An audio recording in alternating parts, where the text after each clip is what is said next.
Well, the penultimate episode of American Horror Story Delicate has just been released, and it pinned a few connections, answered a few questions, and provided a bit of clarity on certain situations and characters within this season of the show. Following an episode last week that was focused on Adeline and Dexter and the Ravenheads, this episode gave us Anna and Siobhan again.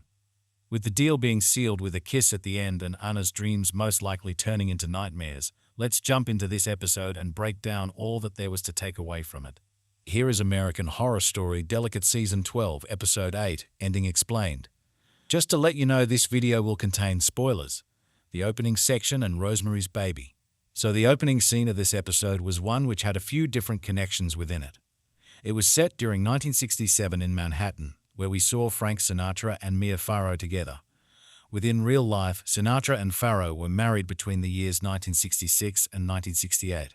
The scene of them together served its purpose in showing us the viewpoint of what a man's mind was like more so back then, but it's the mindset that Siobhan had brought forward with her in the present day, and something which has been at the core of the show.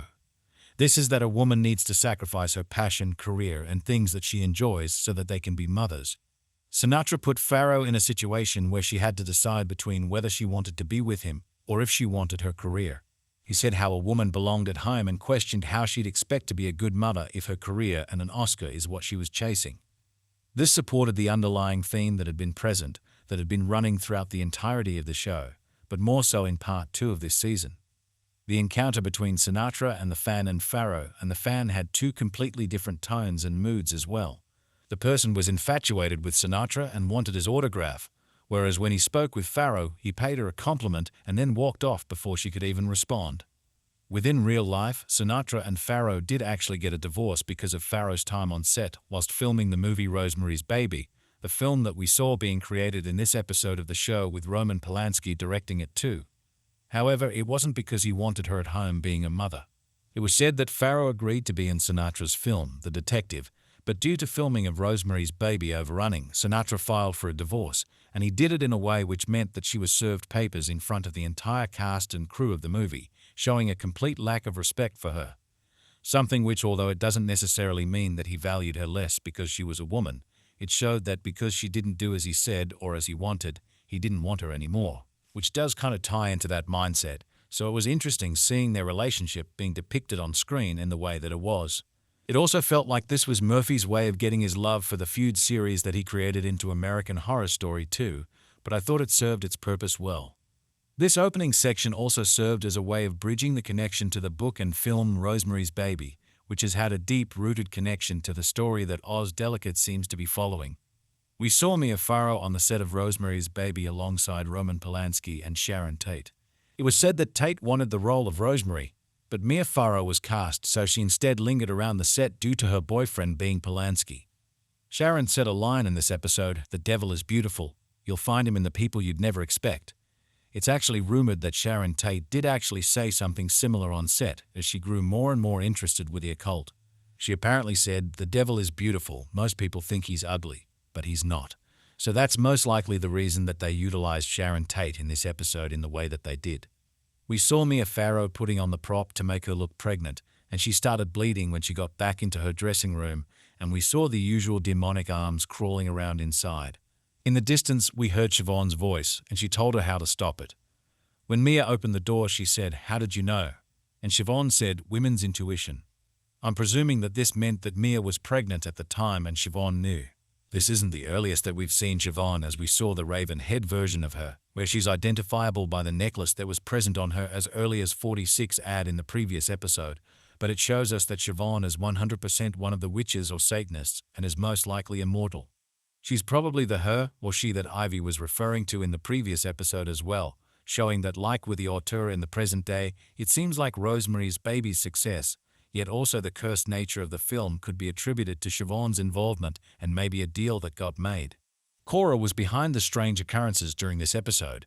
We got the revelation that the Ravenheads weren't the individuals that were behind the strange things that had been happening to Anna directly in front of her, such as the breaking into her apartment, the messages on the mirror, being late for appointments, notes being teared up and things that were in the physical world, not inside of Anna's mind.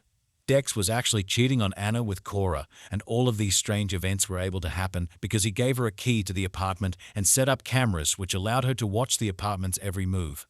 She almost treated watching the security cameras like a reality TV show, and she became obsessed with Anna to the point where she wanted to be Anna. However, it was once Dex eventually broke up with Cora that she lost it, and then occurred on the night from episode 1. It was in this episode where she revealed the secrets that were going on with Dr. Hill and that the people that worked there were doing something to her baby. I did question the sincerity of Cora's confession and reveal, and I am still questioning it now. The fact that she said that she was only working there because she had student loans to pay off was kind of like a flip to everything that we're seeing.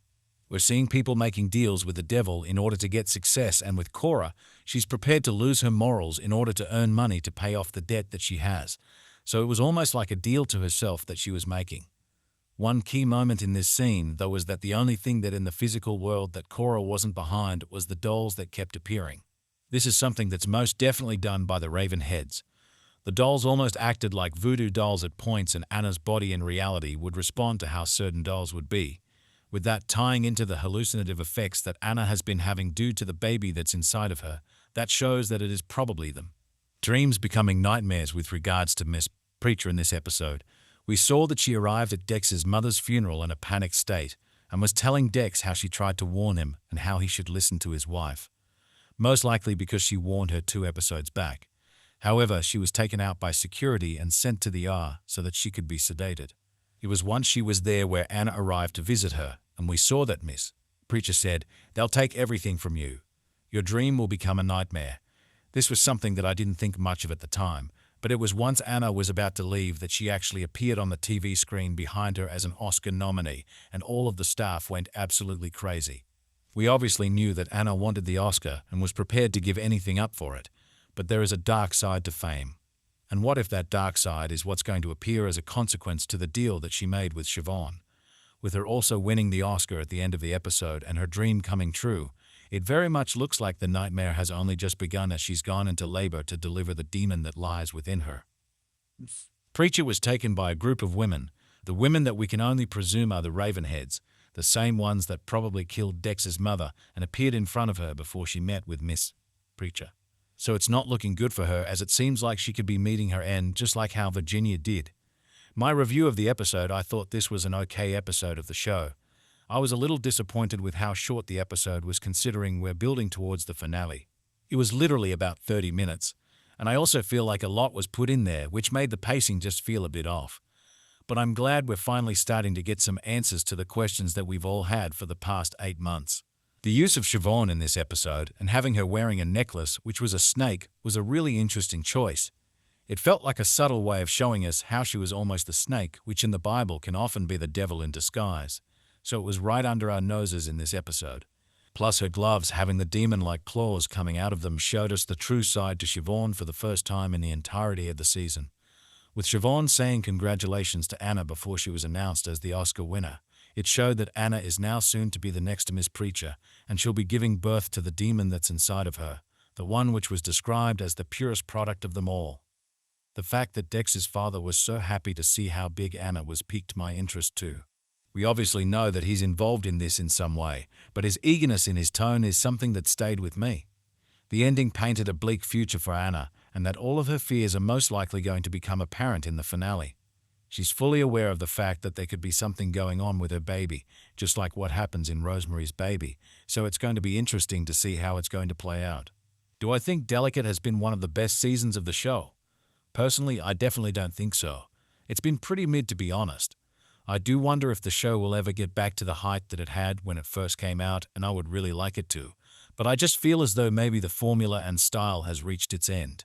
Concepts such as Freak Show and Asylum were really interesting and original, but this doesn't quite have that sense of originality or darkness that feels truly believable.